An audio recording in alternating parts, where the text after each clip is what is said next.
ছয়জন কংগ্রেসম্যান চিঠি দিয়েছেন জো বাইডেনকে। আমি তাদের নামগুলো বলছি। 1 নম্বরে আছেন স্কট পেরি, 2 নম্বরে আছেন ব্যারি মুর, 3 নম্বরে আছেন ওয়ারেন ডেভিডসন, 4 নম্বরে আছেন বব গুড, 5 নম্বরে টিম বার্শে, 6 নম্বরে কিথ সেলফ। তারা জো বাইডেনকে বলেছেন ভয়ঙ্কর কথা। বাংলাদেশের গণতন্ত্রের বিরুদ্ধে যারা কাজ করছে, মানুষের মানবাধিকারের বিরুদ্ধে যারা কাজ করছে, বাংলাদেশের law enforcement agency including the military personnel যারা পিস কিপিংয়ে জাতিসংঘকে সাহায্য করছে, তাদের পিস কিপিংয়ে যাওয়া বন্ধ করার জন্য স্যাংশন দেওয়া উচিত। স্যাংশন দেওয়া উচিত পার্সোনাল ইন্ডিভিজুয়ালদের বিরুদ্ধে যারা বাংলাদেশের মানুষের বিপক্ষে কাজ করে। এই চিঠিটি গত 25 তারিখ জো বাইডেনকে দেয়া হয়। আমি চিঠিটি যেহেতু মোবাইলে খুব ছোট ছোট অক্ষর আমার অসুবিধা হচ্ছে পড়তে, তারপর আমি যতদূর সম্ভব বড় করে আমি আপনাদেরকে একটু শোনাই। We request urgent action to stop the human rights abuses by the government of Prime Minister Sheikh Hasina Wazir of Bangladesh and to give the people of Bangladesh the best possible chance for free and fair parliamentary election to be scheduled this fall.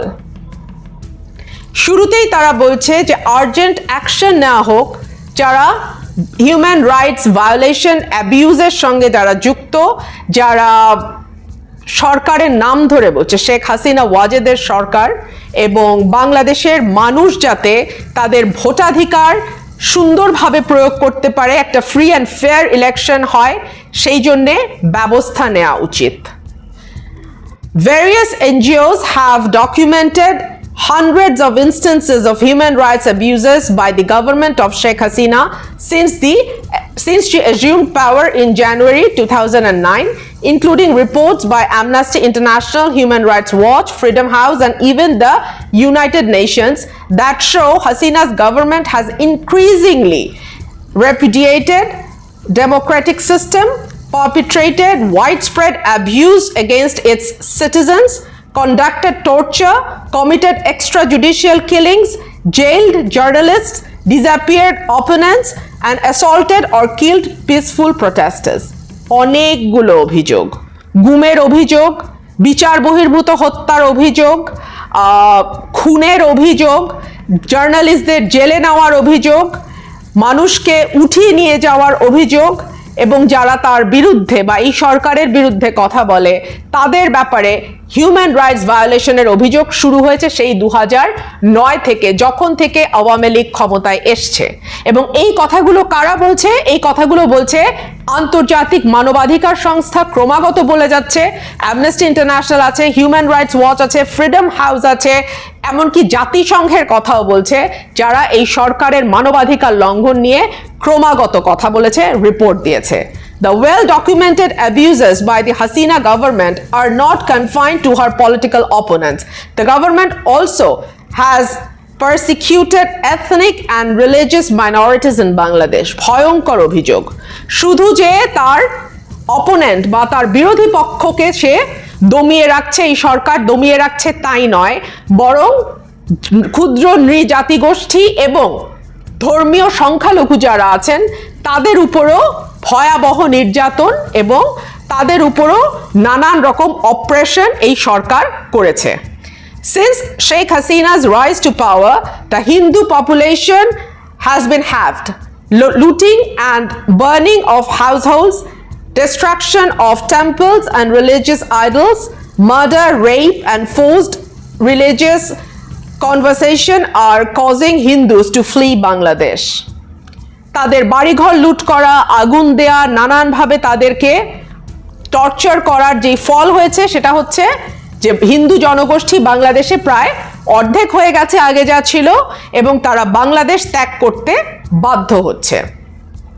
Sheikh Hasina's government also has persecuted Bangladesh's minority Christian population. শুধু যে হিন্দুদের উপর torture করছে তা না, একই রকম torture করছে তারা খ্রিস্টান কমিউনিটির উপরেও। Burning and looting places of worship, jailing pastors and breaking up families when religious conversation occurs. কি ভাবে তারা টর্চার করছে সেটার একটা তালিকা তারা দিচ্ছে। In recent months, tens of thousands of peaceful protesters have demonstrated for free and fair election, which are the people's only hope for a change in the Hasina government. Lakh lakh মানুষ, hundreds and thousands মানুষ তারা শান্তিপূর্ণভাবে তাদের কর্মসূচি পালন করেছে, কারণ তারা এই সরকারের কাছ থেকে মুক্তি চায়, এই সরকারের পরিবর্তন চায়।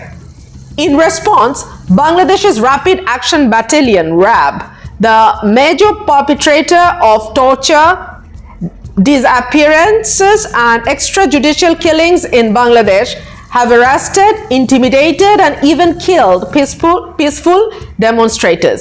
এর উত্তরে RAB, Rapid Action Battalion, তারা মানুষকে অ্যারেস্ট করেছে, তারা মানুষকে টর্চার করেছে, অত্যাচার করেছে, তারা মানুষকে ভয় দেখিয়েছে, তারা মানুষকে হত্যা করেছে, এবং কাদেরকে? যারা শান্তিপূর্ণভাবে সরকার পরিবর্তনের জন্য তাদের কাজ বা কর্মসূচি চালিয়ে যাচ্ছিল।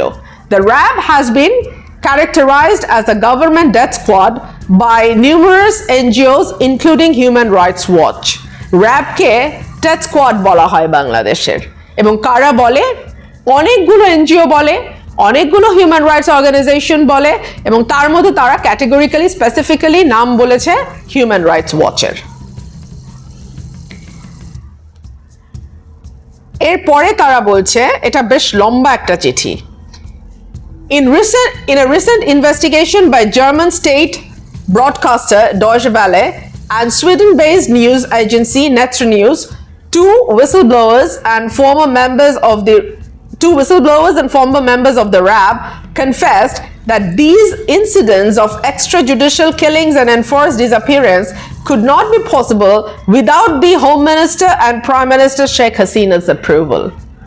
বলছে যে কিছুদিন আগে জার্মান সংবাদ সংস্থা ডয়েচে ভ্যালে এবং নেত্র নিউজ, সুইডেন বেসড একটা নিউজ এজেন্সি, এই দুটো নিউজ এজেন্সিকে হুইসেল ব্লোয়ার দুইজন, মানে যারা কথা বলে, যারা আওয়াজ তোলে, সেরকম দুজন হুইসেল ব্লোয়ার এবং কিছু র্যাব অফিসিয়াল যারা অতীতে র্যাবের সঙ্গে কাজ করছে, ফর্মার র্যাব অফিসিয়াল এক সময় কাজ করেছে যারা র্যাবের সঙ্গে, তারা স্বীকারোক্তি দিয়েছে, কনফেস করেছে যে এই ধরনের হত্যাকাণ্ড, এই ধরনের নির্যাতন, এই ধরনের মানবাধিকার লঙ্ঘন র্যাবের পক্ষে কখনোই করা সম্ভব হতো না যদি না সেখানে হেড অফ স্টেট এবং হোম মিনিস্টারের সরাসরি অনুমোদন থাকতো।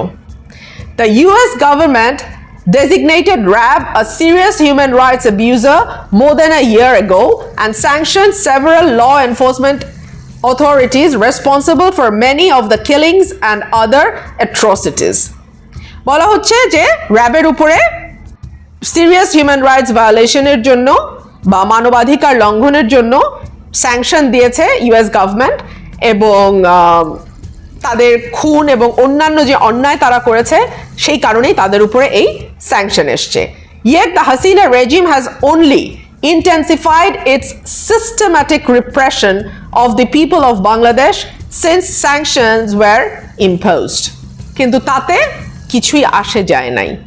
যেই অত্যাচার, যে নির্যাতন এই সরকার ধারাবাহিকভাবে করে আসছিল, সিস্টেম্যাটিক রিপ্রেশন যেটাকে বলে, ধারাবাহিকভাবে নিরবচ্ছিন্নভাবে একেবারে মানে যেটাকে বলে যে একেবারে সিস্টেম্যাটিক ওয়েতে নিয়মিতভাবে তারা যেই অন্যায় অত্যাচারগুলো করে আসছিল সেটা বন্ধ হয় নাই। The sanctions by the US have not done enough to slow the flagrant human rights violations and democratic backsliding of Sheikh Hasina's government. অর্থাৎ এই স্যাংশনটা যথেষ্ট ছিল না।